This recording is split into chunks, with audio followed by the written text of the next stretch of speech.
All right, welcome to the Expansion Chamber, episode 13. I'm joined today by Marcee May, Hey guys. Brianna of Up in Arms Accessories, and Brett of NightwoodGuns. Today we're going to talk about the female perspective on firearm ownership, on self-defense, and generally how there is a difference from the way me and Brett view firearms to the way Brianna and Marcee view firearms. So who wants to start the discussion? I guess I'll just start off by, I am in no way a professional shooter. Marcee, I've watched some of your videos and not quite there yet. But I will say in the few years that I've really gotten into like guns and shooting, I can tell that there's been kind of a change a little bit in the representation for women. I've noticed that there's more like women only classes that I'm seeing. Firearms, obviously, SIG just did the Rose. So they're definitely pulling more towards getting women informed and educated, which I think is awesome because when I first started like getting into shooting, it was very much male and everything was, come join this class. And it's not necessarily comfortable initially with a bunch of dudes because there's just staring and comments and everyone thinks you're incapable, a little flower. But I think that's kind of changing over the last year or 2 years that I've really been able to see. Yeah, no, absolutely. I couldn't agree with you more, Brianna. And it seems like now whenever I go and take some training classes, I'm seeing a lot more women. Than when I first started, I was literally the only female in the class, and it was all guys, and they were all, tactical stuff. And I'm like, what am I doing here? And then I'm like all the way on the end. I'm like, you guys just like look over there. I'm just gonna have my target in front of me. And so yeah, it's definitely changed a lot. I'm seeing a lot more females, and yeah, like you're right. I'm loving, the classes where there's only, women only. I think that's important to create like a comfortable environment like that. I've actually been trying to host a couple classes like that to try to help, spread the word and get the women out of their comfort zones. And it's been really good. And now it's like, I hear it everywhere now, in a place that where I work at, there's a pretty big mix of individuals. And now I'm starting to kind of hear like the comfortability of women like talking about it. And that's that's what I like to see. That's what I like to hear is women actually talking about it. And it's becoming more like normal and more, things that they want to get into. So yeah, absolutely. Now, I have a question for you guys. So, like, for example, the SIG, Rose, the P365 XL Rose or whatever, do you guys view that as, like, pandering? Or do you guys actually think that that's, like, really cute and you, like, want the hell out of it? I like the Rose. So I don't have a Rose, but I have the 365 XL. And so, I like it for my carry gun. Mm-hmm. And the fact that they make it kind of cute, right? They added like a little something to it is a plus, because I think they took a good solid foundation of a gun and they made it cute. And, women, we like that kind of stuff, right? If we can make it stylish, like why not, right? But the fact that it is a good solid foundation of a gun, I think that's kind of number one versus something that, might not have the specs like the 365 or 365 XL would have. I think they took a good, foundation and they made it something cute that women could carry. And not that that's super important, but it does make a difference, I will say it's really funny because I have a 365 as my carry as well. And even before they announced the Rose, I went and got my barrel Cerakoted Rose Gold.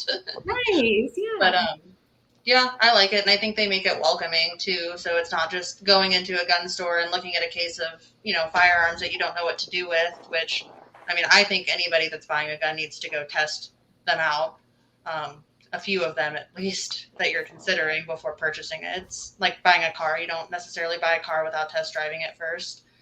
But I think they've made it really welcoming, and it's actually a community. Marcee, I don't know if you're on the Facebook page for Rose. But they have a whole Facebook page and, the women are talking back and forth, asking for advice from different women. Lena actually gets on there and, she posts videos and occasionally will respond to people's questions. So it's more than, not to be a sales pitch person for them, but it seems like it's more than just a gun. You have now a community of people that you can go to. Yeah, for sure. Yeah, and like you said, and Lena has like a couple like accessories to kind of help women feel comfortable with carrying it, and then she also goes into detail on like training and stuff like that, and that's what's really important is like just having that female perspective and sharing that knowledge too. So yeah, I'm loving that. That's awesome. I think it's a good step for SIG to kind of have like an entry into like the women's division, and show that there are things that you can do to modify a piece of accessory that you have or something that you use and make it your own.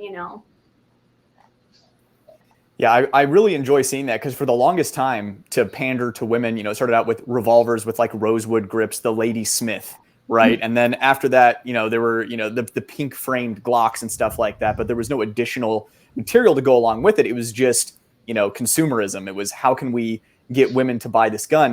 And it seems like what SIG has done with Rose, and I would like to see other manufacturers hop on with this, is like you said, they created a community that has good educational material, information, and where women can learn from one another. It's kind of like what SIG started with the Legion program for guys who think they're really cool.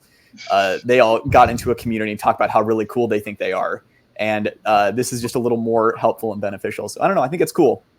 Yeah, it is neat. I think we talked last time on the podcast, but I got back from New Hampshire from the SIG event, and it was a women's only defense competition and training. And I would say about 75% of the women had the Rose gun, which was kind of cool. So I'd say too, in addition, like kind of you said, pandering at it, like I like that they had two options for it. So they said, hey, here's, the 380 and here's the, XL comp. Here's the pros and cons. Our local range did an event when it first came out. I think they were one of the first ranges to do it. And I went and actually got to meet Lena, and she spoke there, and they had the guns there. So everyone that was present could try them out for free to see which one they preferred. Lena explained the benefits of both, kind of her perspective on both, and made it more than just like, here's this pretty gun, go buy it now. She actually let people do it and encourage them to try it before purchasing. And you went to the Rose event, right? Just the one at the range, not the one that they did in Tennessee. Okay. Yeah. I do actually know one of the girls that was there. If you're ever interested, I could put you guys in contact too, maybe. Okay. That way you can talk with them and get their perspective on that event. It looked awesome. So how do you guys feel about the Rose compared to something like the something that kind of flopped, the Walther PDP F? F kind of assumed that it stands for female. It had the smaller, it's basically a PDP with a smaller grip on it. Mm-hmm. Do you think that they would have benefited more from marketing towards women instead of just being like, hey, if you have a small hand, here's a small grip for women? Because I feel like that kind of fell flat on its face, whereas Rose is seeing a lot of success. So I guess what can firearm manufacturers do to have that kind of success that the Rose had versus something like Walther that flopped? Yeah, well, I like that the Walther has, an option for like a smaller grip. So like for a couple of my guns, I had actually switched out the grip as well because I do have smaller hands. But that's something that I kind of had to figure out on my own. So I feel like if the manufacturers would take, a couple extra time into their advertisement or their education and their training and things like that to kind of demonstrate from a female perspective, or even, I know some gentlemen that have, smaller hands and things like that. But just the capability that you can, do with any type of firearm that you have, you can switch out the accessories to make it, fit you better. And so if they kind of, shown that a little bit more, maybe from that perspective, they might have done a little bit better. I'm not sure, but I think it takes a person, it takes a woman, and Brianna, I'm sure that you know this, but it takes a little bit of research and diving in and a lot of, asking around and, trying things out on your own to see like what works for you. But knowing that there's, right off the bat, the options that are out there, I think would be a little bit more beneficial, just kind of knowing stuff like that up front, so. Now, do you feel that like something, and so like in your, I think either a hashtag you use or something, Marcee, is not a gun bunny, right? And I feel like we're seeing those go away, but that's still a big thing. Like I'm not going to call people out or anything, but there's plenty of creators out there that use the fact that they're a woman not because like, oh, I have a unique perspective, but I'm attractive to men, right? And then they use that, and obviously as men, right, it works, right? They'll market some gun or some product to men using one of these female influencers, and their level of attractiveness, and like, oh, look, this hot girl likes product, so you should like product too, basically, right? How does that affect you guys, and how do you think it affects women getting into firearms? Kind of a big question. So Yeah. No, I mean, I think there's definitely a stigma. Like, I mean, I've even heard the comment, and it's not, when it comes to me in this context, the couple of times that I've heard it have not been derogatory, but like on my page for my business, like I hear people saying like, put me up there more because, having you up there is going to draw more attention because you're a blonde and, what have you. And I'm just like, I don't, okay. But at the same time, then you draw that negative attention. Like, I think I've told you some of the comments that I've gotten when I've posted pictures of me shooting where people are like, oh, you're posing. And I'm like, okay, that's great. You think that, cool, awesome. Or, people are like, is that gun just a decoration? Things like that. So there definitely still is that stigma. I see some of the women that you're talking about on some of the pages getting posted like that. And to some extent, I don't necessarily see the harm in it because it's like, hey, you're, doing whatever you need to do. But at the same time, I think people need to realize that that's not everybody. It's like if you see someone doing that, like, what it is when you see it, but that doesn't mean that somebody else who's genuinely trying to, do competitions or get better at shooting, train, has that same mindset or goal. So I think people need to kind of realize the difference. There's always going to be both sides. I don't know, Marcee, how you feel.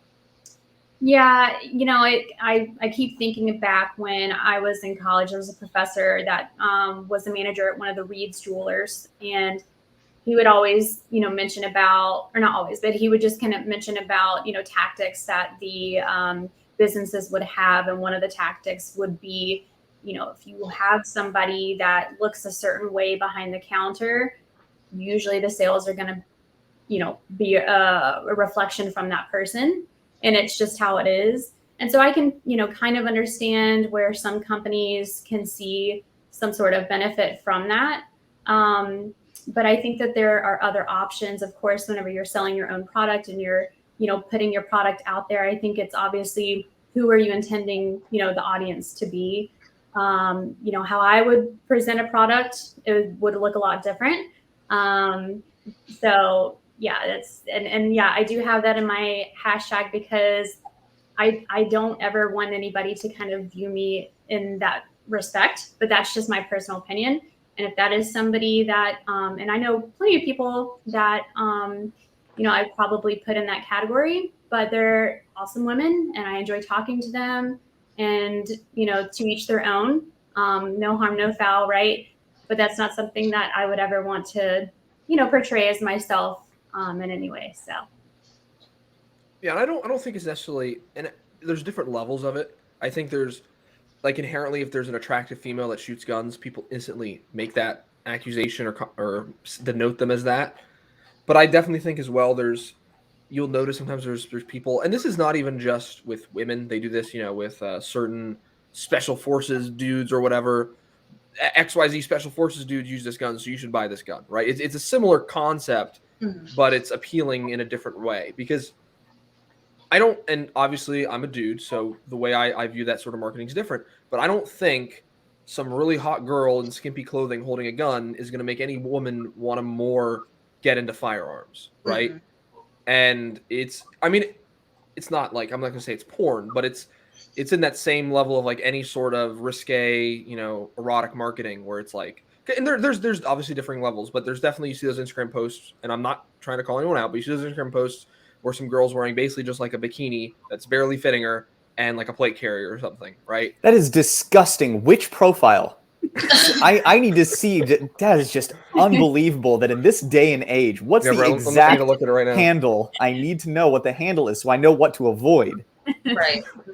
So you can block it. Yep.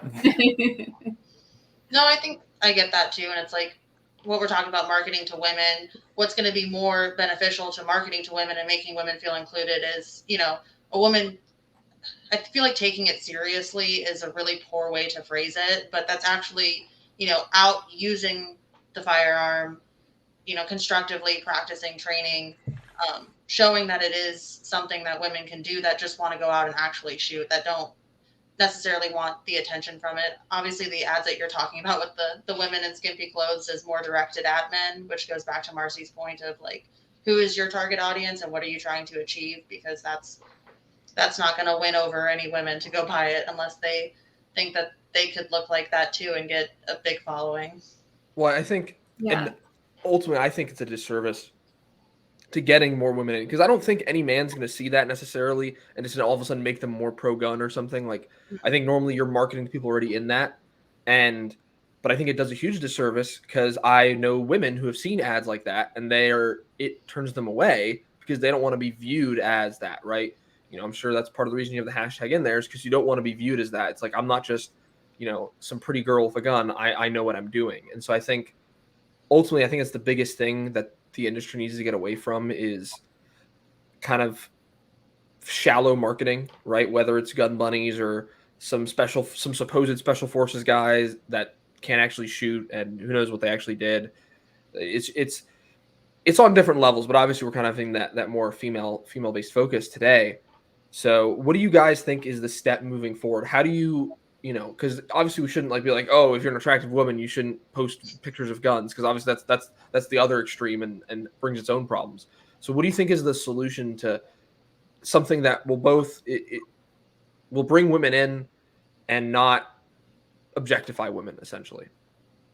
I think if they, target and they use their marketing more geared towards something relatable, that's where I'm going to look at a product is how does this relate to me? How can I use it in my everyday life? I'm not frugal, but I try to watch my spending, obviously. So if I purchase something, it's because I've got a lot of thought into it, and it's something that I need or really, really want. And I think that if they kind of just gear it towards something that maybe it goes back to Sally the soccer mom, right? The number one sales right now in the firearm industry is from women. The women purchasers of the United States have significantly increased. And I think that, manufacturers need to tap into that. How can they market their products to the women that are purchasing the firearms? And I think it's going back to, okay, well, the demographic is probably somebody that has a family or somebody that's a single person, or, what's the age, things like that. Maybe college student, how can they plan to market, something that's relatable in an everyday type of lifestyle? Yeah, I come from a marketing background. It's something that I have done my entire life. And I think one of the reasons the Walther PDP-F flopped is because they went too hard into the serious female shooter who is training hard and going to classes and all that kind of stuff. That is not the vast majority of the women who are buying handguns. And I know that because that's not the vast majority of men who are buying handguns too. When you look at both genders, the amount of people who actually go out, train hard, get better, take classes, shoot competitively is just an embarrassingly low percentage. The vast majority of people want to be empowered or defend their lives with a handgun. And usually that will turn into they do a couple of range trips. There are a couple of things they don't like about the gun, or they're having fun shooting, so they want another, so they get that. But they're not going to go out and roll around in the dirt and train super hard. So that's where I think that, obviously SIG is excelling in marketing. And that's one of the reasons that they are on top right now. It's not even so much that they're making the best product, because at the end of the day, pretty much every single handgun right now is reliable and has pretty much the same features. It's just SIG's marketing is on point. I think they just nailed the female marketing on this, because they're getting, like you said, more that everyday relatable marketing. Because you look at how other products are marketed towards women, and it is that everyday relatable, Sally soccer mom marketing. And I think that's working really well. And that's going to help normalize the Second Amendment and gun ownership for the growing female demographic. And I think they picked the right representative as well for it, Mm-hmm. because I don't think anyone views Lena as that other thing. Like she's a serious shooter. She's seen as a serious shooter. And then I think second as a woman, not like as a woman first, because there's, like I said, I don't like to call people out on things, but there's definitely people out there that you don't even know whether or not they know how to shoot a gun, but they can look good while holding the gun, right? And I'll leave it at that. So, well, I think they picked the right from representative for it. Just from a marketing perspective, it's like, okay, Lena, she is beautiful, right? She is a beautiful woman, but it's an attainable beauty. It's relatable beauty. Mm-hmm. And more so, it's like how she makes herself up, right? Like, because I mean, she could go just absolutely nuts and be a total smoke show. But then you look at someone like, what's her name, Michelle Viscusi, who was shooting for Glock. It's like she is like an absolute smoke show, and because of that, that doesn't seem as attainable. So I think that they had a lot. Staccato ended up going with her. And she's obviously an incredible competitive shooter, and her skills speak for themselves, and it kind of overrides that. It's like no one can call her a gun bunny because she just goes out there and absolutely shreds. But I think Staccato is struggling among the female demographic, whereas SIG is excelling. So I think that these companies are going through a lot of trial and error to see because at the end of the day, it's the numbers that matter. It's sales. These companies don't care about you. The people who work at these companies that are in charge of this, like the Rose program, it's like the people who are actually implementing that care. But at the end of the day, shareholders and executives, they don't care. They just care about the money. So I think that what SIG has going on there, they're making money and they're making a difference. Other companies need to look at that and deconstruct it to see why it's working, and then apply it in their own unique way. It's really exciting to see such a huge success in that space. Yeah, I agree. And I think, especially after meeting Lena, like she's super personable, and I think everything that she portrays is super personable. And back to the conversation, I think as women in the industry, how you present your own self really impacts it. I follow a couple other women who are getting into like the competitive shooting, and they're all beautiful. I'm not gonna lie, like they're very pretty women, but they portray themselves in a way that's classy. And they're really knowledgeable, and they continue to train and post that. And the way that they portray themselves, you would never assume that, because you see what they're about and what their, if you want to say morals are, and what they're trying to get across to people. I think that makes a huge difference, and it makes people want to listen, because I followed one girl for a little while who kind of falls into, she's a competitive shooter, but like she also posts pictures of herself half naked, which again, like you do you, but it makes that not, like you're saying, it's relatable. Like I'm not necessarily as interested in hearing what you have to say. I'd rather listen to these other women who seem more, relatable to me, in line with kind of where I'm at. But, it's one of those things too, with the training. Lena is also very open about, I think during the class, she went over like 4 or 5 different ways to, carry the weapon, how to do that. And that's something that's intimidating to a lot of women. I know I struggled with it on and off, because you have to factor like what you're wearing, where you're going, what you're doing, like, am I printing? I actually had a terrifying experience with a coworker who I like stretched one day at work. I was carrying, and I must have printed a little bit, and she started like, what is that? What is that? And actually like poked where it was on my person, like, and literally out loud was like, is that a gun? And I was just like, no. She goes, well, what is it? And I was like, my phone. And she goes, well, show me. And I'm like, absolutely not. And I just kind of walked away. But, things like that are scary. And if people don't know how to handle situations like that are very real, I think that could turn a lot of people off and make them nervous to carry. Because when you first start, you are so hyper aware. Like, is somebody staring at me? Am I printing? You're adjusting your clothes constantly. Like, it's hard to battle that. And so having people that are relatable to show you, like, that's normal, here are ways to overcome it, is very, very helpful.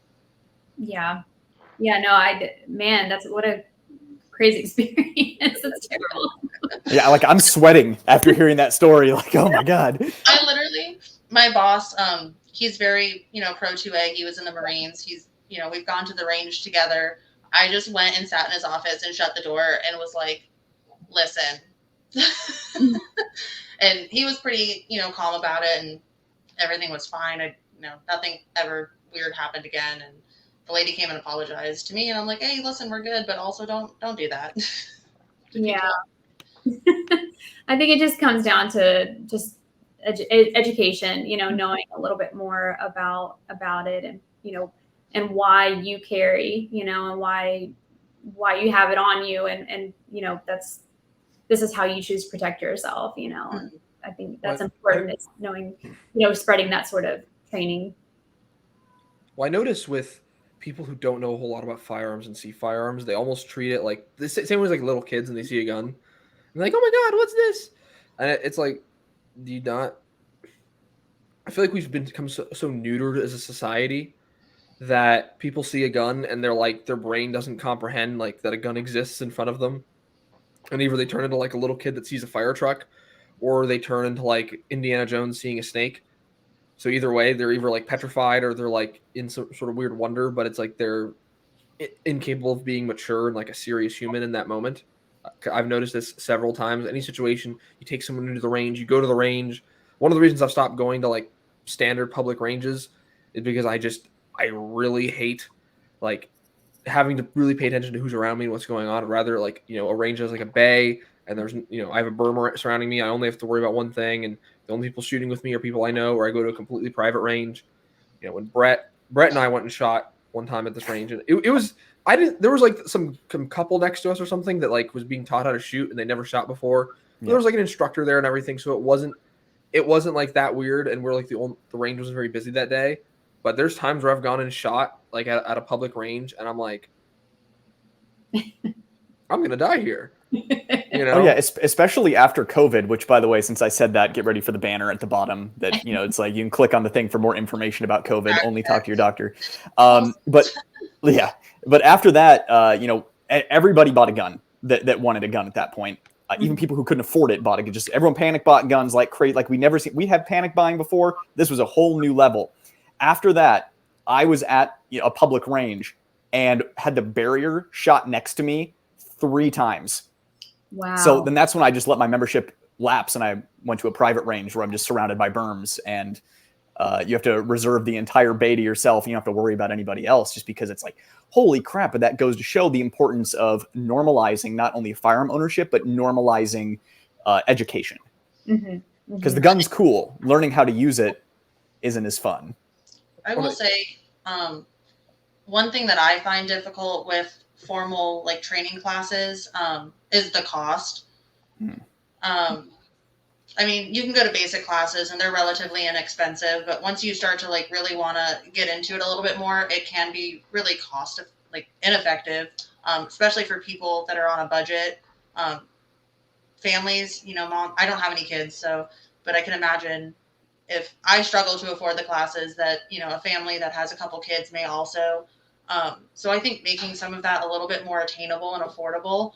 Obviously, the instructors, I understand their time is valuable and you're probably renting space at a range. But I will say that is a huge impact on it. I've been very lucky that I've been able to get classes from, some friends that are instructors that, I'll pay them for a couple, or sometimes we'll go shooting together and they'll help me out with certain things while we're out together. But it's very difficult to be consistent about getting out to those advanced trainings if you're on a budget.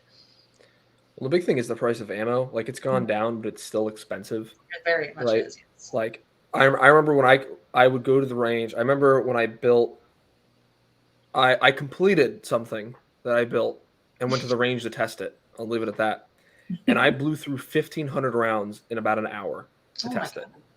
Right, of 9mm. I was just mag dumping just to confirm it worked. Right. I mean, I wasn't like wasting ammo, but I would never do that today. Right. Right. And then this is where we flash cut back to you, like butt firing from the hip. Yeah.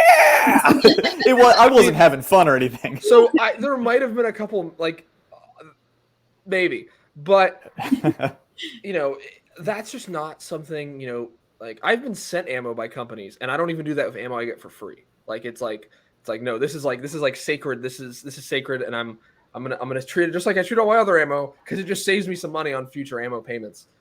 And I think that's the biggest problem, is the cost of ammunition. And so training without ammo, like dry fire, it definitely helps, but it's still not the same, right? There was a period where I didn't shoot for a bit and I just dry fired a bunch, and all the reps and everything was there. I could draw, I could reload, but when you're shooting, it's just not the same, right? Even like the cool fire trainer or airsoft guns or anything that simulates a gun as best as it possibly can, it's never going to be exactly the same as actually shooting a gun, right?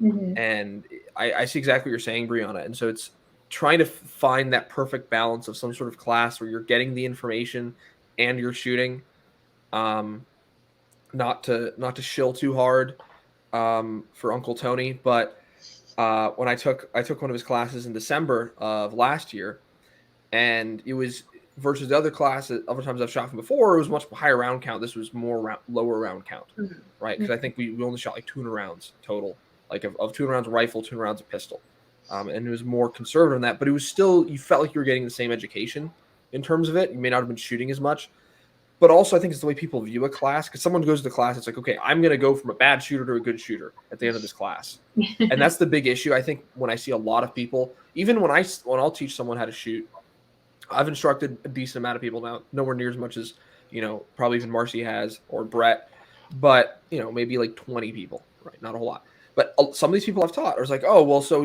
after today, I'm going to know how to shoot better, right? I'm like, you'll know how. Will you be better at shooting? I don't know.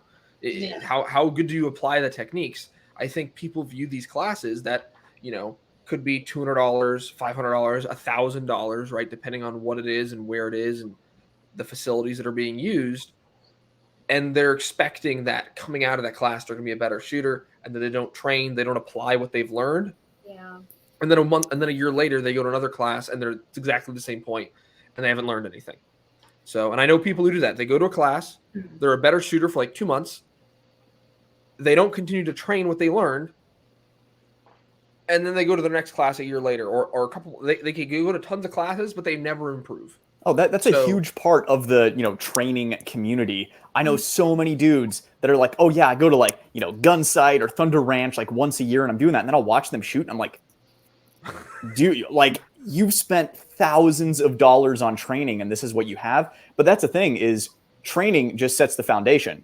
It's like a class does, even private instruction. It's the practice. I always equate it to learning how to play an instrument. So it's like, you go to your guitar lesson, and then you don't practice for a week, you go back to that guitar lesson, you've made zero progress. But if you practice... That was me as a kid with piano lessons. So. Well, I mean, that doesn't surprise anyone. But, it's like you practice the chord at home every single night for a couple of hours, and then you go back to the next guitar lesson, and you got it. You can make progress. And, training is a very similar way. The difference is a guitar lesson is, like $50? Maybe like $80 on the high end versus a class or even private instruction with an advanced... instructor and a renowned instructor, it's way more than that. And then on top of that, you have to practice afterwards with expensive ammunition. Yep. That is why it is really difficult for people to become phenomenal shots. Well, I think one thing is, I can find probably 15 instructors local to me, right? But and I'm not sure why Brett's laughing so hard, but I'm just personal experience. So 15 instructors around me, and they're all terrible. So, I can probably find 100 around me locally that are terrible, 15 that are decent. But there's some people I know who are instructors, and I've shot with them, and I'm a better shooter than them. Now, I'm not saying, oh, I'm amazing, but it's like I can't glean anything from them. So now I've reached the point where I need to go and go to the more expensive classes that have the higher tier shooters, right? Go take like a JJ Rakaza class, which is so hard to get into because they fill up really fast. But that's like a higher tier level of shooting, right? So I had only taken one class for the majority of my shooting time, and it was a tactical response class with James Yeager. I did learn things. I wouldn't necessarily recommend someone takes one of his classes because those I think they still do classes even after his death. They do. Great guy, but there's better classes I would recommend. I didn't know a whole lot. This was 6 years ago, I think. So I didn't know a lot at the time. Me and my dad went and we took a class. But after that, I really learned it depends how good of an instructor you can be for yourself, ultimately. Because the whole point of instruction is someone can watch you do something, say, this is how you do it. They watch you do it, and they confirm whether you're doing it correctly or not. Right? That's really what they do. They show you the best way to do it. They see how you're doing it, and they make sure you're doing it the best way, so that in your practice, you're not practicing the wrong thing. I'm pretty decent. Well, it took me a ton of reps. In order to be good and continue to be good and to improve, I had to put a ton of work in. learning from people like Tony Cowden, Aaron Cowan, Sage Dynamics, JJ Rakaza, any of these other, I can't think of everyone. Those are the only names I can think of at the moment. But any of these shooting instructors that I've watched for years, I'll watch their free content online on how to shoot. Most of these people have free content online where you can watch them. And, a big tool that I use is I would record myself. I have hours of myself shooting. I would never post it online because a lot of it's garbage from when I first learned to shoot. But it was how I learned. I would record myself shooting. I would look at it. I would look at the video of JJ Rakaza shooting, and I'd be like, okay, not the same thing. This is where I need to change it. So I think inherently people think they have to go to a class, and there's nothing wrong with that. But I think personally, if you're going to like 5 classes a year, you're doing something wrong, right? Maybe you just really enjoy it, and to you it's like a vacation, and you just enjoy spending the money. But if you go to 5 classes a year and you're not like a top tier shooter at that point, you're doing something wrong. And I know those people. They go to 5 classes a year and they suck because they only shoot at the classes. They only shoot at the trainings. But it's just like military or law enforcement where you can have really good instructors and train in those environments. But if you don't train outside that environment or don't have, training through your department, agency, branch, whatever, you're never going to actually get better. You'll just know how to do it, but not be able to execute it. I kind of have, I guess, 2 points on that because one of my biggest frustrations is people who buy a gun and they shoot it once or twice and then they go, I'm good, I got it. And I'm like, all right, well, what happens? Like, where are you keeping it in your house? How are you getting to it if someone breaks in? If you're carrying it, how are you getting to it? Where are you carrying it? Have you practiced drawing? And they kind of just like drop their jaw. And I'm like, I'm not trying to be rude, but like, you can't go to the range twice and then assume you got it and you know what's going on. But I think on the other side, I have personally been like shunned because I used to kind of do the same thing and just go on YouTube.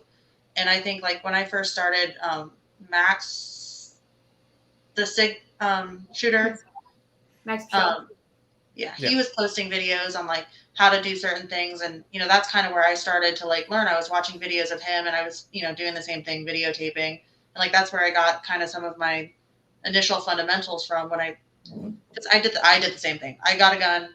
I bought it because I thought it, I needed one. Our house had gotten broken in at the time. And I was like, I'm getting a gun. Like, I'm not going to be helpless. I shot it a couple of times and I had no idea. I hated the gun. It realistically was a piece of crap. What was it? Ruger LC9. Excuse me. I had an allergic reaction. Yeah, it was not good. Gratefully, I sold it. I kept it for a while just because money was tight. But I was able to sell it kind of when people started freaking out for exactly the amount I bought it for 5 years prior to that. So that worked out well for me. But there is kind of a stigma of people who just watch videos and try to learn from that and improve. Like, oh, well, you don't have any formal training? Because I was posed that at one point, and I'm like, if you want to, no, I don't have any formal training. I don't have any certificates. I don't know. Like, what is your question? And they're like, well, that's not good. I'm like, well, what would you like me to do? I'm, at the time, I'm like, my job pays my bills. I bought the gun. I have the ammo. I'm going to the range once or twice a week. Like, I don't have $200 a week, for a class, or $200 a month, which is basically kind of what they were pushing was what I needed to do. So it is refreshing to hear somebody else say that, like, I would say majority, like, so when I first, Tony Cowden, I reached out to a couple of years ago because I had one shooting issue, shooting at distance, and he gave me a couple tips. And there's a lot of these people out there. If you reach out to them, I know Tony will still answer a lot of his DMs. I know several other, if someone DMs me on Instagram, and a couple times it's happened, people have asked me questions, and I'll answer them as long as I can. But a lot of these instructors, especially the smaller ones that are good shooters, but they aren't really big, they're more apt to answer your questions.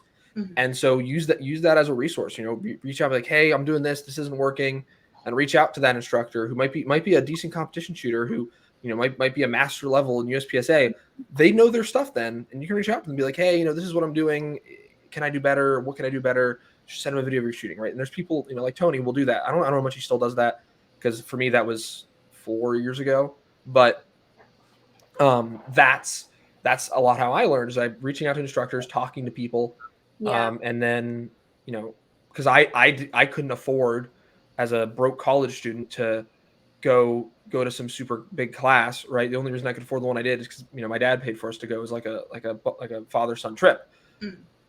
Now I can afford it as a big boy adult, but not everyone can. And even then, I have to think about the considerations of it. And for me, how much am I going to get out of that versus maybe if I just shoot 1,000 rounds on my own throughout a month or something, maybe I'll get more out of it. Because 1,000 rounds and a class, that's a lot of money, right? A lot of these classes bring 1,000 rounds, right? Mm-hmm. That's a lot of money to spend at a class. And like I said, some instructors have become more budget minded, but a lot of them still require 1,000 rounds. You're paying $500. You got to get there. So if you're lucky, it's in your state. Maybe you have to drive a couple hours. So there's gas, hotel, maybe a plane ticket, food, all these expenses that add up to a trip like that. So I've spent a considerable amount of money. A couple $1,000s on a trip to go shoot somewhere or something like that with all those factors included. And I'm not saying it wasn't worth it, but that's a lot of money. That's a down payment on a car. That's a really nice gun, whatever it is you want to spend it on. That's a lot of money. And if you don't take full advantage of that, which some people don't, now you're just blowing money away, right? And I think if you are really serious about getting better as a shooter, you can do a whole lot of it just at your house, at your local range, and you don't necessarily have to fly thousands of miles and spend thousands of dollars. Speaking of all this training, so how many of you shot a gun before the age of 18? Okay. All right. So we got one out now. What about before the age of 15? I don't remember. I think I was a freshman in high school, so yes. All right, getting kind of close. Under age 10. What about under age, well, let's say, okay, how old were you when you first shot a gun? What was? I want to say 9. Okay, I was 5. Now, here's the thing. I think that this is something that we can do because, Brianna, you're not alone. I have no formal training either. And I've never gone to a class. I've never taken instruction from anyone. I'm a very good shot. And I think a huge part of that is the fact that I grew up with guns. And it was just literally a part of life. So it's like we mentioned earlier, someone sees a gun, they don't know how to react to it, right? I think something that is really important towards, if you decide that you want to have children, you're raising a family. There are a lot of people out there in the gun community that have families, that have children. I think safely introducing them to firearms at a very young age is the most important thing you can do to churning out somebody who in the future is going to be a very proficient shooter who is going to be able to self-diagnose issues, self-teach. And it's like, Midas, the two of us, we were able to go online. We were already talented shooters because we were comfortable with them at a young age. And it's not just like going out once or twice. I was out at the range with my dad a couple times a week, every single week for my entire life. And it's that being comfortable with firearms becomes an extension of your arm that is just like a cheat code. If you're watching this and you're raising a family, get your children into it now, safely, make it fun. And because once you can conquer that mysticism, that unknown of the firearm, that is when something just really unlocks and everything becomes easier. Someone can give you a pointer once and you can apply it easier because you understand how everything works. So that's just a point that I want to make is the bigger picture, the future for America, those raising families, don't be shy about getting your children into firearms at a young age because it's going to turn them into very proficient shooters very quickly. Now, while we have the ladies here, I also have another question because I don't want this to be just about training and guns and stuff like that. I want to talk about, again, the country. How does gun control affect women specifically? I'm just curious from the female perspective, how do you view gun control? So that would be restrictions on magazine capacity, restrictions on the type of firearms that you can buy, red flag laws, restrictions on stuff the ability to carry. Yeah, restricting the ability to carry. I'm just curious from the female perspective, how does that impact women specifically? So I think it kind of goes back to what we talked about last time in our last podcast on, women in general maybe have a slight tendency to be on, alert, kind of at all times, right? So we just kind of, we just have that in the back of our mind that something could possibly happen. And the fact that there are certain areas where we're, left with less defense mechanisms or, options to have is pretty frustrating, because, then it's making us potentially easier targets, right? Obviously there are things that we can do physically, but even to then we're kind of limited. So, when it comes to like gun control, things like that, you're limiting the defense, options that we have as women. And that's pretty frustrating in itself. I'd say, back to the first podcast I did with you where we talked about, the death of self-defense. It's like, again, biologically, I have less of a chance of physically, hand-to-hand combat, being able to defend myself. So by applying more gun control laws, I now am at a higher disadvantage because I really can't, I can't fight a grown man. If a grown man comes after me and I don't have a weapon on me, there's a pretty good chance that I'm not going to win the fight. In addition to that, as we have learned, now it's shunned upon for someone to jump in and help you. Yeah. So not only am I on edge, now I don't have a weapon, and I have no faith that anybody would jump in to help save me if that instance came up. I can't rely on, good citizens, if you will, which is an unreliable source anyway, but you're just at a complete disadvantage. That's a great point. Now, what about red flag laws? Because that's something that I've heard brought up before, that some women are concerned that, let's say things go wrong with a partner, because statistically it's going to be somebody that that is going to be violently attacking you. Something goes wrong with a partner or a stalker or, a family member, something like that. And them knowing that you have firearms and then red flagging you, because that's something that I've seen happen so many times, is you'll take someone who's an absolute sack of shit, a scumbag, and they'll accuse you of doing to them what they're actually doing to you. So if they claimed that you were stalking, that you were stalking them to law enforcement and a red flag law was in place, they could actually disarm you. So that's a perspective that I've heard brought up before. I don't know if you guys had ever put any thought into that. I hadn't, but growing up in households with domestic violence, I can definitely see like that being a concern.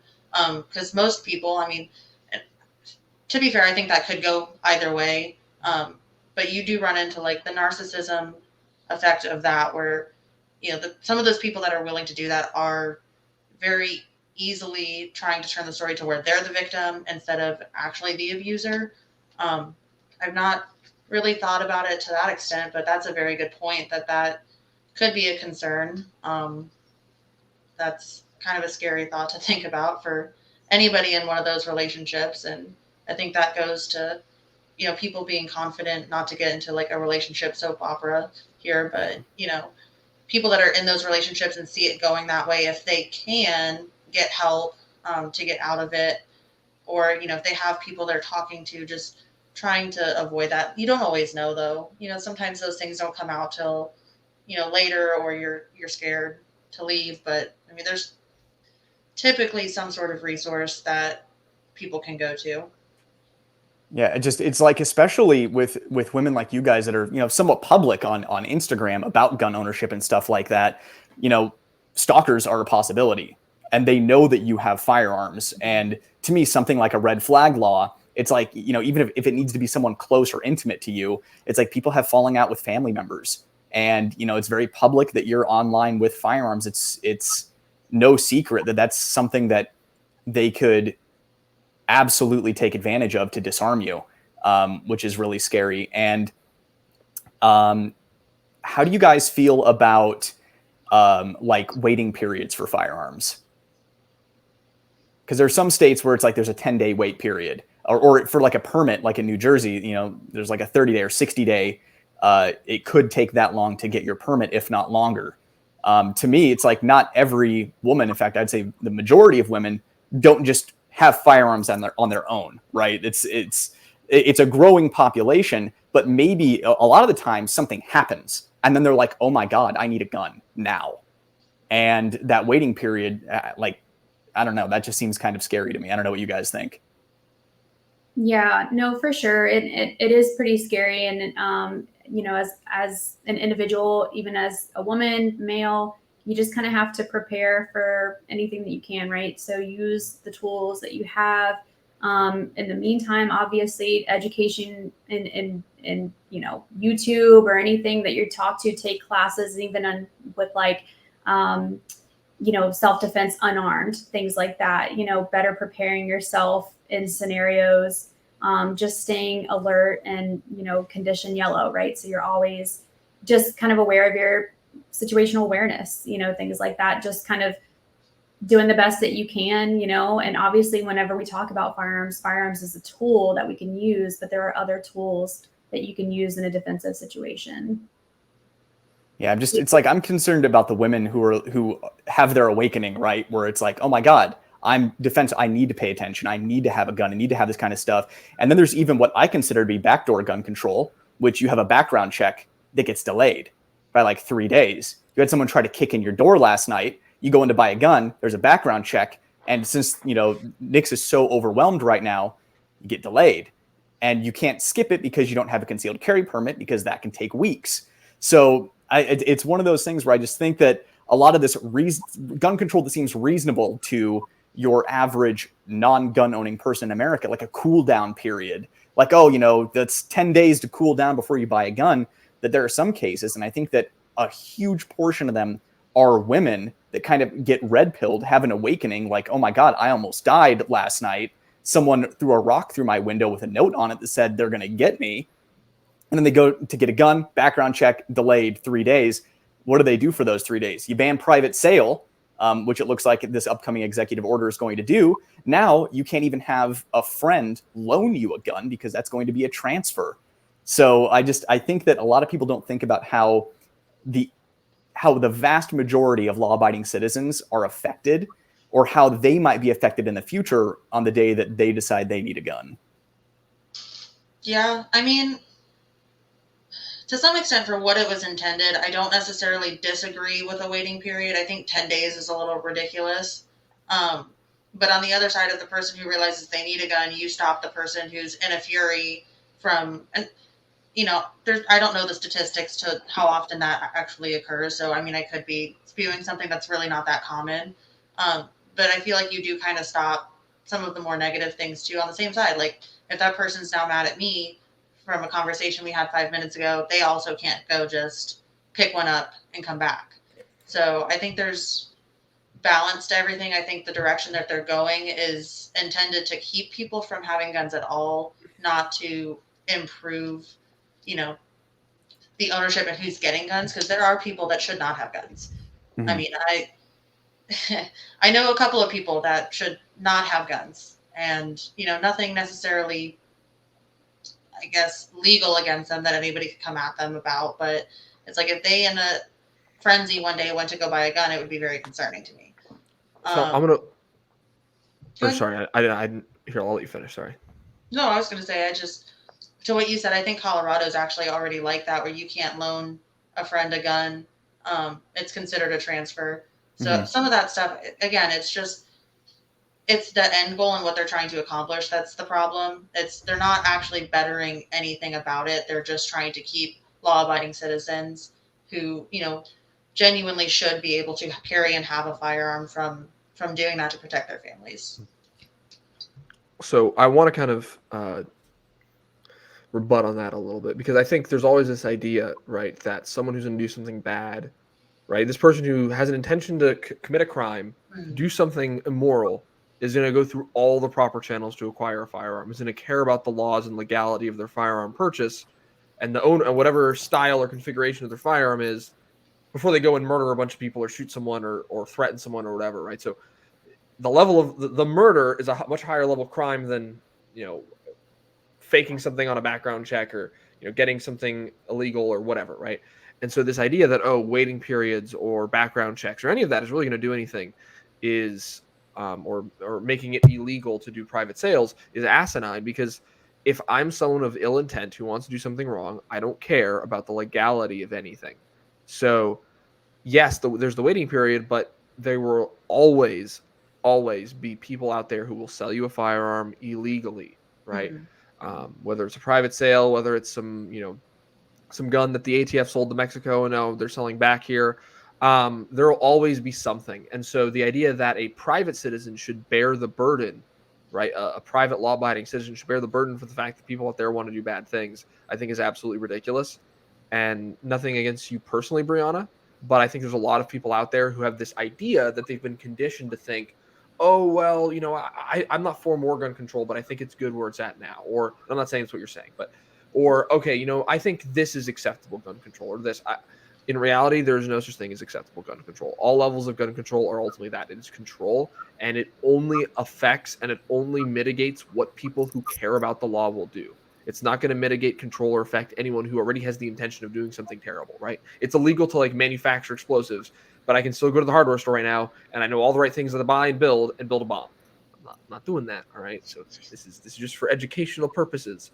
But it's totally possible and doable, but I don't do it because I'm not a piece of trash, right? Not because it's illegal. So I think a lot of people need to realize that when they support gun control, they're supporting the control of themselves being controlled, and private law-abiding citizens being controlled. It does not ever control criminals who don't care about the law and know how to get around it to begin with. Okay, you know what? That's enough mansplaining out of you, sir.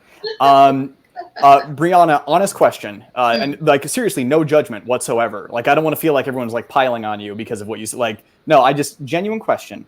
In order to have a cooling off period, what do you think would be the appropriate amount of time, law-wise, for a cooling off or waiting period for a gun?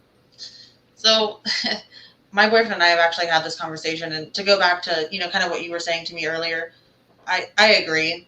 When they talk about the school shootings and needing more gun control and banning AR-15s, I understand fully that that's not going to solve the problem because, like you said, you can go, get it. There are certain people that may have the means to make their own parts to construct, different types of weapons.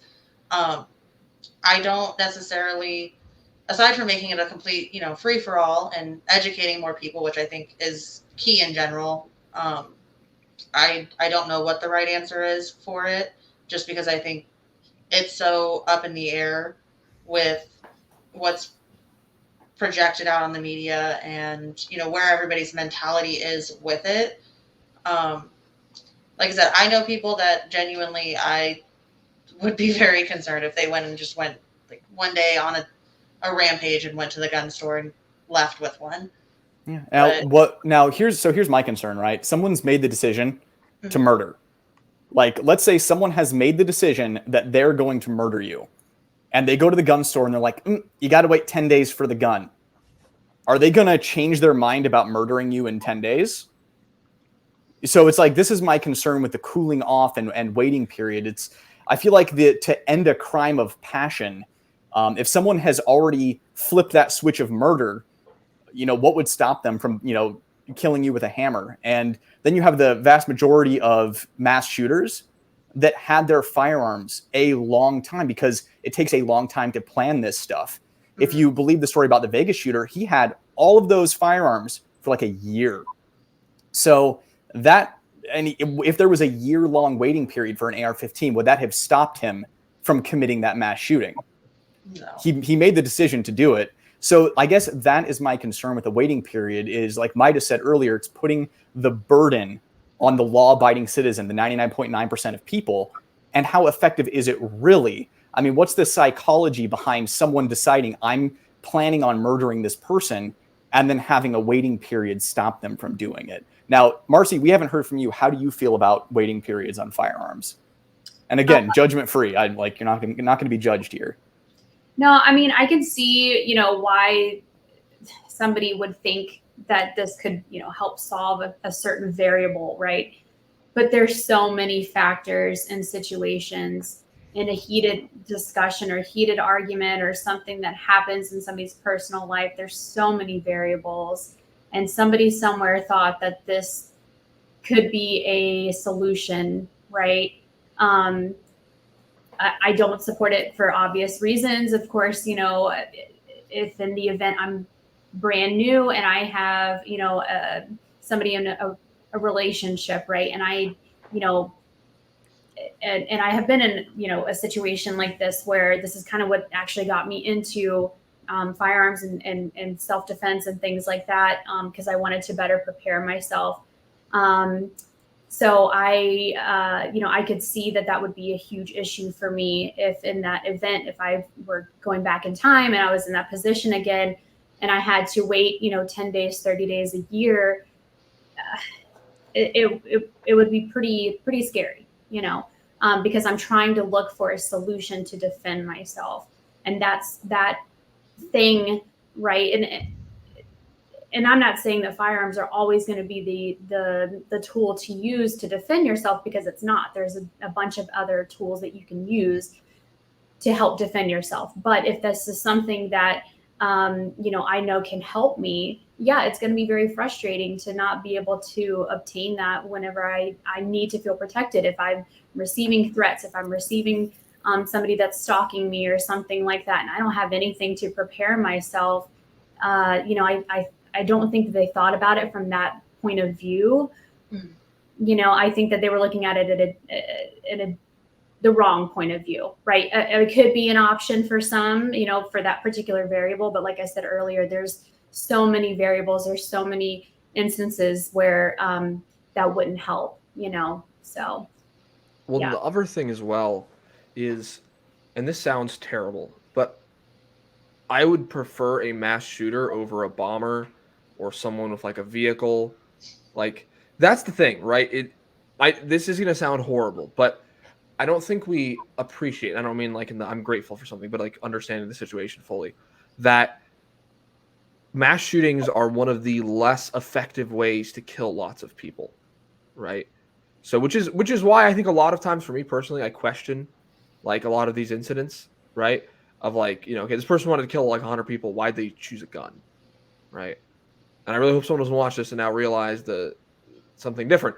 But the biggest terrorist attacks in history have not been with firearms, because unless you have an army of people with guns, right? Like the shooting, like the school shooting in Russia, in like 2004 or whatever, where the Croatian separatists or whatever it was came in. I don't know if you guys are aware of it, Brett. I know we've talked about this, but or even our own government at Wounded Knee going in there with the army and just killing women and children.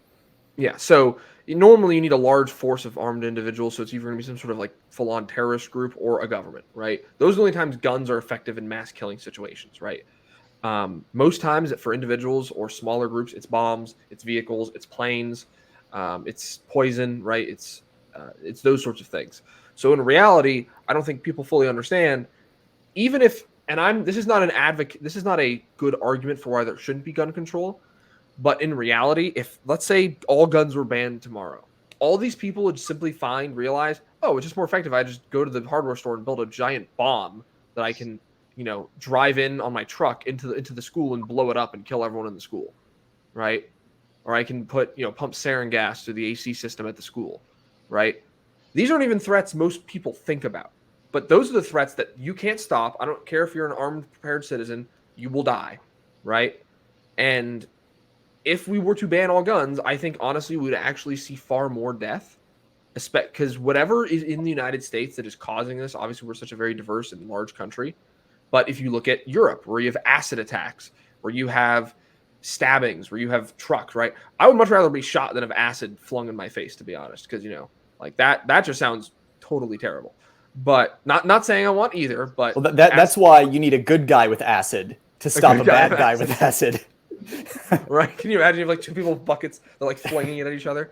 No, but that's the thing, is like people don't realize this is really the bottom. Like I would say probably like stabbings, and honestly stabbings can be worse at times. And we've seen these stabbings like Japan where like 40 people get killed, because in reality, a gun is a very ineffective way to stealthily kill tons of people. It's allowed, right? Mm-hmm. People know what gunshots sound like or know something's wrong is going on, right? Even with a suppressed gun, you're gonna hear it. You're gonna know something's wrong. You're gonna see people dropping at a range, right? So there's some distance, so you have time to react. Versus you have someone with a knife, they come up, they stab like 15 people on like a bus, right? Mm-hmm. That happened. Was that in England or New York? I don't remember. Somewhere, but I know in Japan there's like some 40-person mass stabbing, right? Because one, no one has guns in Japan, and I don't know if they know karate or whatever, but clearly they weren't able to defend themselves. That was a little racist. They weren't able to defend themselves.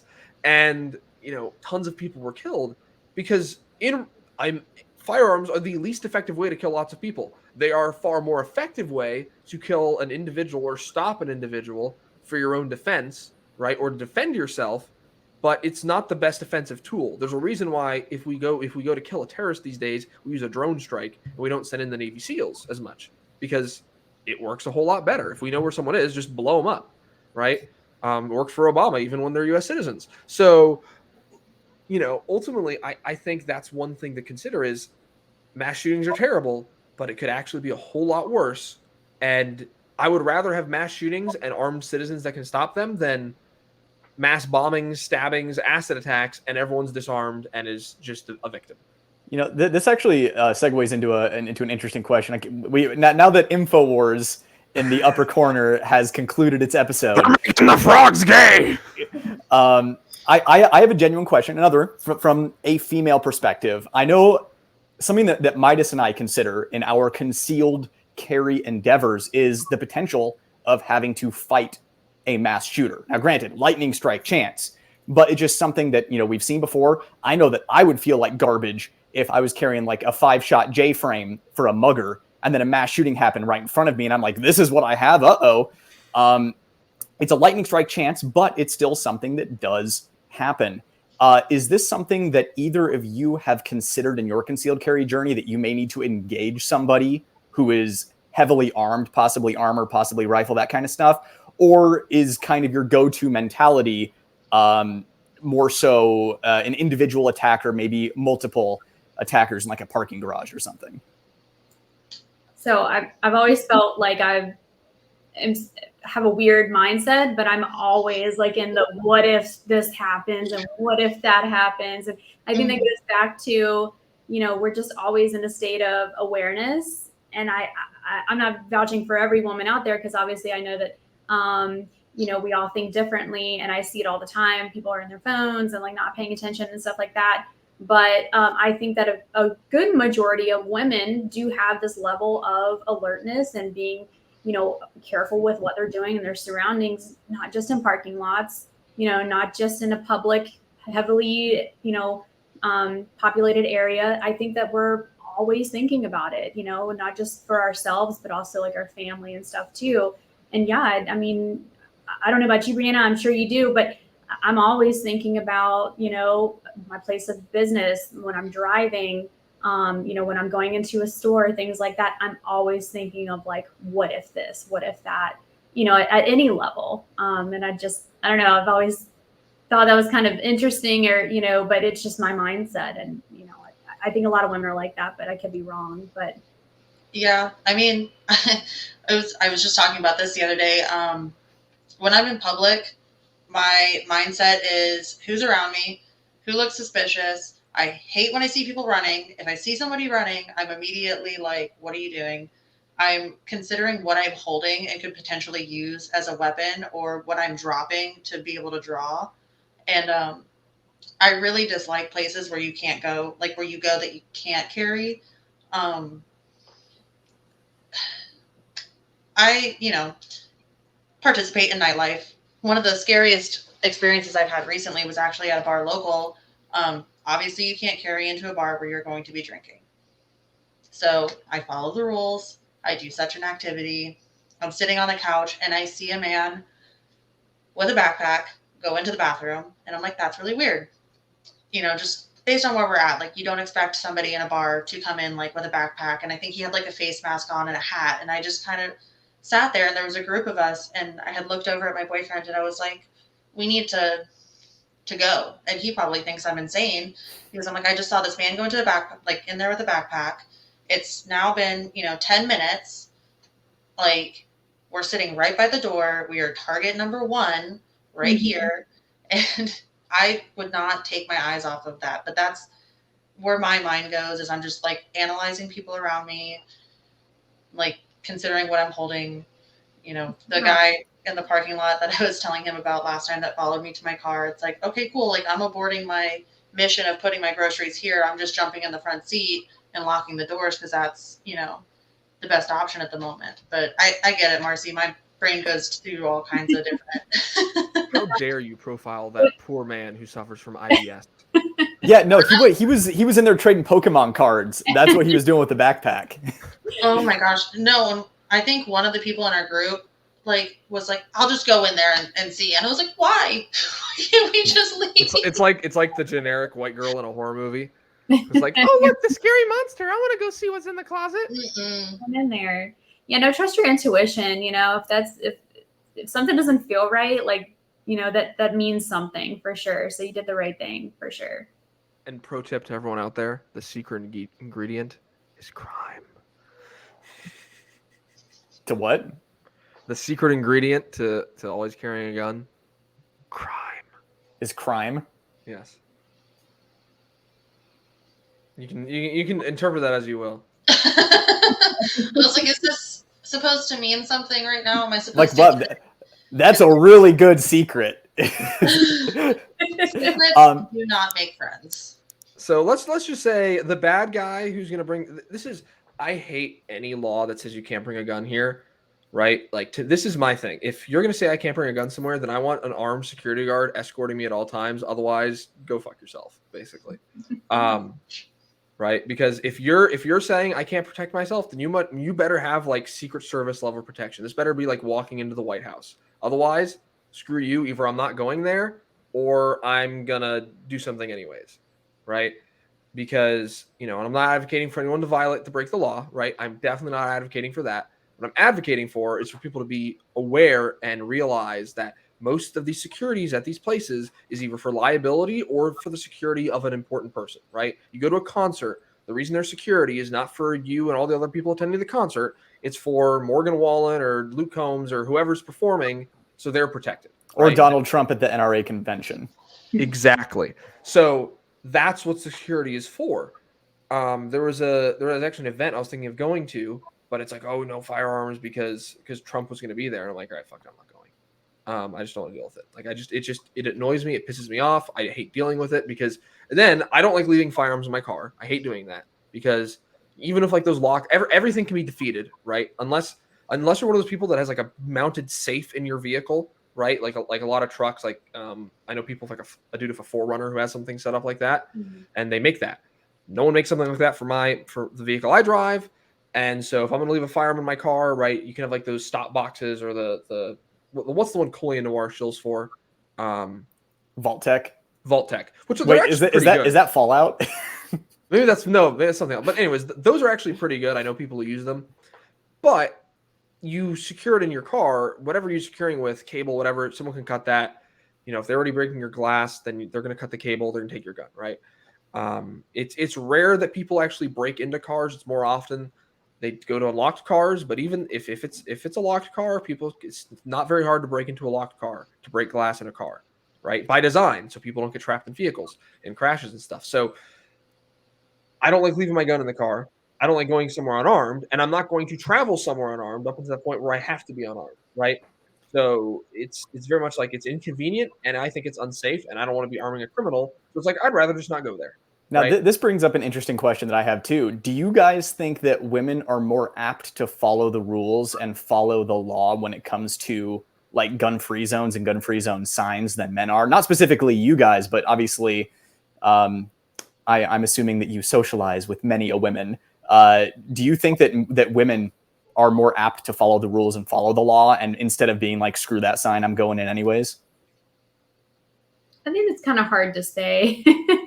I mean, not that there would be a huge difference between male and female. I mean, I think that'd be pretty hard to say, honestly. Because I know I see like on social media, it's like all dudes that are like flipping off the no gun signs or, posting the memes, like the Chad memes of ignoring gun signs. But I don't see much from the female firearm community out there about that kind of stuff. Maybe that they're just smart enough to be hush hush about it. So the ATF doesn't come kill their dogs. Yeah. You also don't see women like standing on like 50-foot ladders hanging off of something propped against something else, and like at any minute we're gonna fall. No, we don't. Yep. But no, I think it's hard to say either way. You can't really generalize it. Yeah. I think come down to education too, though. Like really knowing the risk. Like there's some places you really can't. Like we had to. It wasn't anything serious, but we had to go to the ER 2 weeks ago. Like I can't carry a gun in there. Like, I'm going to get waved down with their wand and it's going to be found out immediately. And then God only knows where that's going to go. To your point about the ridiculous security guards with their security that's unarmed, which we actually got to experience them chasing a homeless man that, again, I'm like, oh my gosh, now this guy's digging in his pocket. What's in his pocket? Are we all about to die? But I think people who have the mindset of weighing risk versus reward, and again, both sides, you know, what's my risk if I go in here? Because if nothing happens, no one will know. Whereas if something happens, now I'm asking for forgiveness, but myself and my family are alive. So I think it would just depend on education and someone's mindset going into it. Makes sense. Yeah, because it's like I think that guys like Midas and myself were like putting cement on the killdozer. Like we're like ready to break any unconstitutional law. We view it as like an opportunity. Hypothetically speaking, YouTube and law enforcement. This is satire, but we don't leave our mom's basements, so we really don't go anywhere. Exactly. So we're fine. Nice. No, but when it comes to all that as well, like Brianna said, a lot of the security is unarmed. I went to an event for like a year ago now for a future presidential candidate, and it was an event for DeSantis, right? And I was interested, and I was able to make the trip and stuff. I was like, yeah, I'll go and check it out. And obviously, like, I knew wasn't gonna be able to bring a gun in there, right? I got wanted and searched and all that shit. But there was a friend who came with me with his kids. And so they had a stroller. The stroller never got searched or checked at all. So I was like, oh, I could have just put my gun in there, right? And there was literally a point where I'm like, there was a wall behind us, right? And then there was a roadway because like this compound that the event was in. And I'm like, someone could just drive up, creep over the wall, and just kill him right now. Right? And the security was a joke. Most of them were unarmed. There were some cops around the governor. But there was no one like really there at the actual security thing. Because a lot of times you go to these places that have security, right? Like theme parks will have a lot of security, but there's maybe one or two actual armed people there. So if you're a mass shooter, or just someone who wants to bring a firearm in or kill someone, you take those two armed dudes out, get the drop on them, and now there's a bunch of unarmed dudes. What are they going to do? Right? So to me, unarmed security is like an oxymoron. It's like, what's the point of you? You're basically worthless at this point. You might as well just be like a human metal detector. And you go off if someone comes with a gun, but like what else? You can't do anything to stop them really. Unless you have like really good hand-to-hand skills and can close the distance. So there are places I've been that have armed security right at every entry and exit. They're checking you, all this stuff, and you could not bring a gun in there. And you do feel like, okay, this is a little bit better environment, at least. Like I've been to the White House, right? Now, to be fair, you can bring drugs in the White House, but I don't think I would be able to bring a gun in there, right? The amount of security they have there. So, unless I'm Hunter, I can't get away with anything. So, but most places aren't like that. Even like high-end, big government buildings. I've been to the Capitol of like state capitals and stuff, and some of them have security and some of them don't. And it's like, oh, gun-free zone, but it's like, so what, right? What is the sign doing other than same with waiting periods, background checks, everything. The only people that follow it are either people who don't want to get caught so they can do something later, right? So if maybe the mass shooter's, doing recon or something like that, but otherwise, the people who are going to follow it are the people who don't want to go to jail because they're law-abiding citizens and don't have the intent to do something wrong, and they don't want to deal with the headache of trying to protect themselves in an area where it could be criminal to do so. So I've seen no evidence, nothing saying, yep, gun-free zones work. I've never seen anything saying that it works, other than a point where you have like actual art, like something like I said, like the White House, where you have legitimate actual security. Otherwise, I think they're more than worthless because it creates obviously a target-rich environment. And I think most people are aware of that at this point, at least in the Second Amendment community. But yeah, it's definitely one of those things where if a business is like no guns and they enforce it, I'm like, okay, I'll just not go, right? And there's some places like if you want to go to a theme park, right? You want to go to Universal or to a theme park, a roller coaster theme park or something. A lot of those places, don't let you in. I've been to some that have a no gun rule, but I've seen they don't actually check you in any way. Like they have security, but they're not actually checking or wanding or anything. But then obviously there's some that have metal detectors and all of that. And there's hypothetically there's ways around that. Or other tools you can carry that may not be a firearm, but can still be more effective than nothing. But yeah, it's the illusion of security in a lot of these places. And like going to a bar, we've seen time and time again, bars have been the targets. And I'm not trying to freak you out, Brianna, but bars are the targets a lot of times for these events because you have people there who don't have all their faculties, right? So they're drunk, so they're not going to be able to defend themselves as well. There's a ton of people in a very crowded space. There's loud music. There's a lot of distractions, so they're not going to know what's going on. And more than likely, it's not legal to carry a firearm in there, either A, because there's some sort of security keeping you from carrying a firearm, or B, there is just people are going to follow the law. It's like, oh, I'm not allowed to drink alcohol and have a firearm, or you can't be a lot of states you can't be somewhere where the majority of its business is a bar. So anything like that, a lot of those laws exist. So it says, oh, gun-free zone because of the X, Y, or Z reason. So it's definitely a consideration, but that's normally where a lot of these incidents happen. Have you guys have you heard of the black triangle knives? They're like knives kind of made out of like. I have. Let's see if we can. One of their boxes. Yeah, we both are familiar with them. Okay, yeah, I didn't know it, but but usually like I'm kind of the same way. If there's an area that I'm not allowed to carry, I'll just avoid it. But there's some instances, like a concert, right? I'm a big concert person. And so if I go in, usually I'll have one of those, right? So it's something which is a little bit more than nothing. Obviously, there's, that you got to do the best that you can. Obviously, trying to be in an area where there's an exit, stuff. Yeah. You're always thinking about that kind of stuff. But find a really big dude that can work as a good shield. Yeah, the old meat shield. Hey, if you guys have ever seen like simulated fat tissue and bullets hit them, right? It actually works because it dissipates energy. So it kind of works like Kevlar, where it actually dissipates energy across, so it's less penetration. Keep the big dude between you and the shooter while you're on your way out. Yes. Solid. And you probably won't feel it anyway, so it's fine. Don't feel bad about it. Just cloud surf away, whatever. But yeah, Black Triangle Group. If you haven't heard of them, definitely check out Black Triangle Group because they make good stuff. It's obviously not ideal, but it's certainly better than nothing. Yeah. Unfortunately, they don't make 3D printed guns that get through metal detectors. Yeah. The Glocks don't get through metal detectors. I remember when that was a huge thing. Glock 7, made out of ceramic from Germany. Yeah. There's still people I know like, oh yeah, those guns, they're all plastic, right? I'm like, no. Now I don't know if you guys have seen the movie In the Line of Fire with Clint Eastwood and John Malkovich. He makes a plastic gun and he puts the bullets in a little rabbit's foot keychain and puts the keychain around. That was pretty cool. But I have not seen that. It's a great movie, by the way.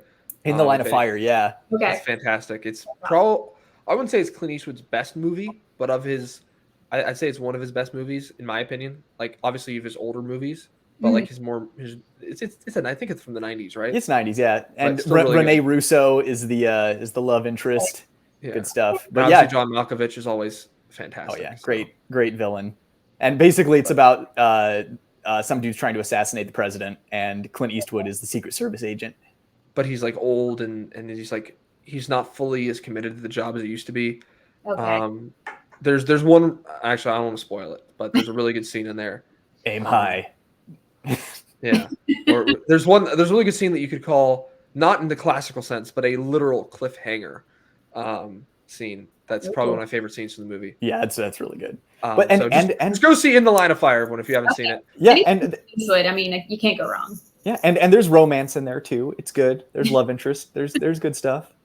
But not the best gun handling, but no. Personally, and we're going off topic a whole lot now, but I really don't care too much about how like a lot of people are like, oh my god, John Wick has such amazing gun handling, and a lot of people think that I must love John Wick because of that. I'm like, I mean, yeah, it's nice, but like I really don't care too much. I'm watching a movie for entertainment. I'm not watching it to like learn how to shoot people. Yeah. Right. I'm not going to learn my tactics from Mission Impossible. I'm just going to really enjoy the movie. Right. And it's one thing, what I can appreciate is someone like Keanu Reeves or Tom Cruise who puts in the time to make it look like they're proficient with the gun, because you have these movies where they're shooting all the bad guys, but the hero doesn't even look like he can aim the gun. Like it's like it just looks bad. So I don't care if your tactics are sound, or as long as it looks good, that's all that matters, right? Because the first John Wick movie, Keanu Reeves didn't have that level of training, but it still looked great, right? Or Tom Cruise in Collateral is a great example of, he put in the time. He's not an amazing shooter, but enough to where he could actually draw and shoot that fast. Yeah. Very like you guys 90s. All seen Collateral? It was like 90s and early 2000s technique that he was using. Back when Weaver was a thing. But yeah, have you guys seen Collateral? Mm-hmm. Tom Cruise with the gray hair, girl. It's a running joke in our family, but I feel like I must have only seen 10 movies in my life, because whenever anybody talks about movies, I'm like, I've never heard of it, never seen it. Like, I'll text you a list. Okay, thank you. Like, I'm the worst at it. Yeah, literally. For Collateral, In the Line of Fire. So what else is an important movie to see, Brett? Oh, I don't know. I'm niche stuff. I mean, like Scarface is one of my favorite movies of all time. If I had to recommend one movie, a movie that barely anybody has seen, it's my favorite movie of all time, True Romance, starring Christian Slater. It is like my favorite film of all time. It has the biggest star-studded cast, like Gary Oldman, Brad Pitt, Samuel L. Jackson, James Gandolfini. The list, Walken, right? Yeah, Christopher Walken, Brad Pitt. Yep, Dennis Hopper. It is like the biggest star-studded cast, directed by Tony Scott, the guy that directed Top Gun. Okay. Ridley Scott's brother, and it was written by Quentin Tarantino. And oh wow, it is. Venus. Yo, I know nobody has seen it, and it's my favorite movie of all time. So True Romance. Okay. 10 out of 10 recommendation from NightwoodGuns. I'm gonna take that recommendation very seriously, just based on how excited you got. So. Yes, I am. I feel very strongly about True Romance. Yeah, I mean, there's a lot of movies. Like one movie, if you guys ever seen Where Eagles Dare. Mm-hmm. It sounds crazy though. Like when you watch movies and like, they're going through their house and they're like clearing their rooms, right? And they have a shotgun and like, then they're like ready. Now they go, and now there's one in the chamber. It's like, yep. You've been doing this whole time. I see it all the time. It drives me crazy. Or like, and whenever someone's clearing a building and like they move and their gun like makes a sound, I'm like, what? Yeah, see that I don't mind, like, because that's telling a story, right? For me, it's the technical stuff, like a 1911 with the hammer down. Yeah, and it's like shoot it anyways. It's like it literally can't fire. What do you do? Like, it's my double action 1911. Exactly.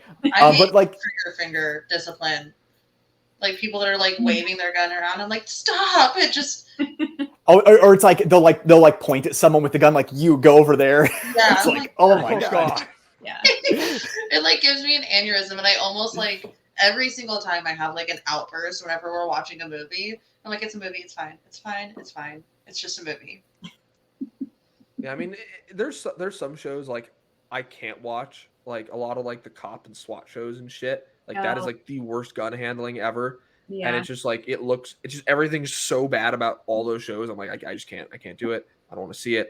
I don't want to be anywhere near it. But Where Eagles Dare, because I want to make sure I got the name right. It is a Clint Eastwood movie as well. It's from like the 60s.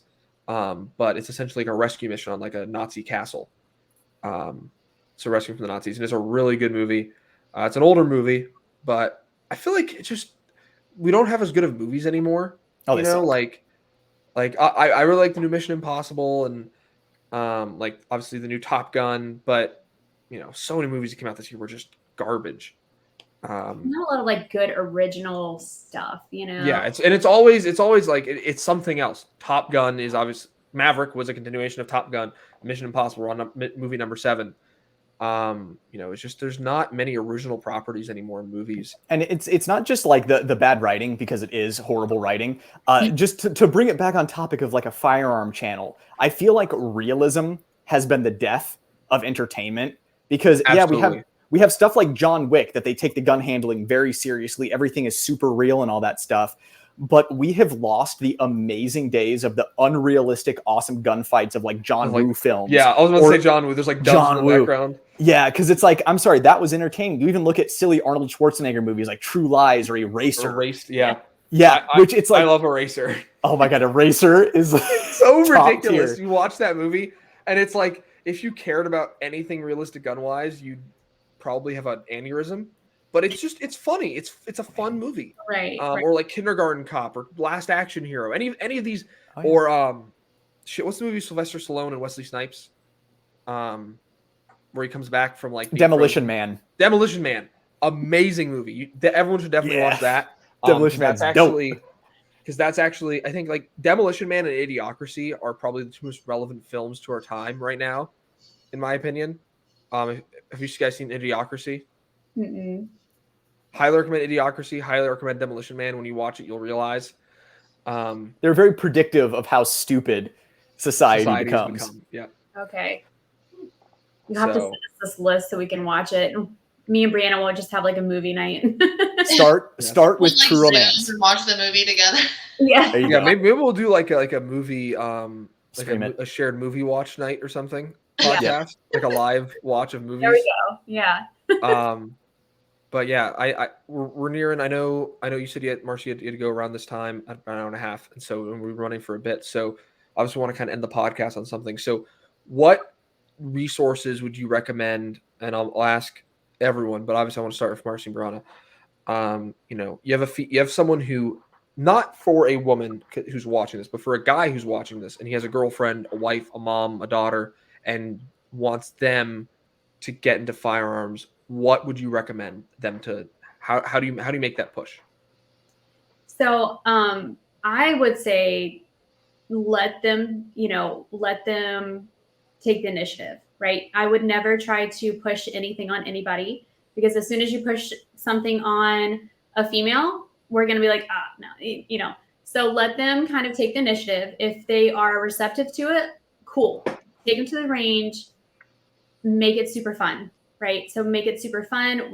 Don't make it, very technical, things like that. Don't worry about like specific techniques. Show some basic stuff and let them have fun with it. End on a good note and praise them like crazy. And I think that is like super important.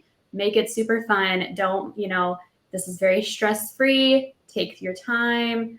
And then just, celebrate that they were interested, and, give them the tools that they can use so that they become more like, interested in it, and like, further that education and further the initiative, but never like try to push anything on anybody. That's my opinion. That's what I've seen has been pretty, works pretty well. And especially the encouragement and praise that goes a long ways.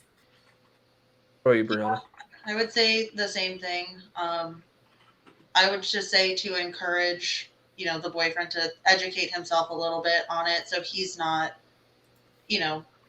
completely unaware of what's out there. I mean, there's pretty comprehensive list of like, carry guns that are useful if that's what you're going for, or, lots of information so that he could be helpful. But I mean, I've even experienced this where, a dude will be like, no, this is what you need. Or a woman will be like, well, I want to see if my boyfriend likes this gun. It's like, for any guy out there, like that fully has to be her decision, because she's going to be the one that's using it.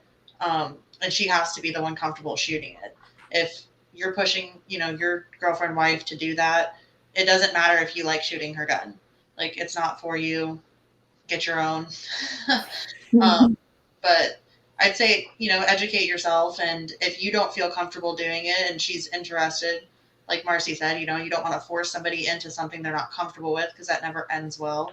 But, maybe find a woman-only class and send her to that if you're not comfortable doing it yourself. And, find a community type thing that she can become involved with. And some women are intimidated about shooting, with their significant other, because they think they're going to be bad. So kind of gauge who you're with. Brett, obviously you have a female partner who, obviously depending on your day, I don't know how you identify, but how did you get her into firearms, or was she always into firearms, or? Yeah, so luckily, her dad was into guns and got her into firearms young, and I actually met her at a shooting range. So, to all the guys out there, meet a girl at a shooting range, you're good to go. But as far, I mean, it's like I was a better shooter than her, and I've helped her get significantly better, especially over the years. As I learn stuff, I teach her, and my advice to any guy doing that is, one, don't be a douche. It's like, be empathetic, put yourself in her shoes, imagine how she is feeling, and then treat her the way you would want to be treated. Like, it seems pretty simple to me. So 1, don't be a douche. And 2, Marcee, like you said, praise and encouragement goes such a long way. Women can be very competitive, right? And it's like, it's one of those things where they can be discouraged. They don't think about how much more experience someone has than them. Because they know that they can do better, and just like praising them, encouraging them, and just, it's like, stick with it. Like, and Brianna, like you said about the gun, it doesn't matter if you like her gun. It's not your gun. If she likes her gun, it's going to make her want to shoot more often. So just be patient, encourage and praise, and you're good to go. All right. Well, I think all the excellent points were made. It was more the question I was asking, not one for me to answer. So really quick before we go, Brianna, where can people find you, support you, all that good stuff? I'm on Instagram and Facebook at Up in Arms Accessories. I think on Instagram there's underscores between the words. Facebook, you should just be able to type in Up in Arms Accessories. Check it out. I'm going to try to, hopefully, probably once we move, post some more content of shooting. Unfortunately, lack of a better word, we're in transition to a new state. So it's a little hectic right now. All right. And Marcee, where can people find you, support you, all that good stuff?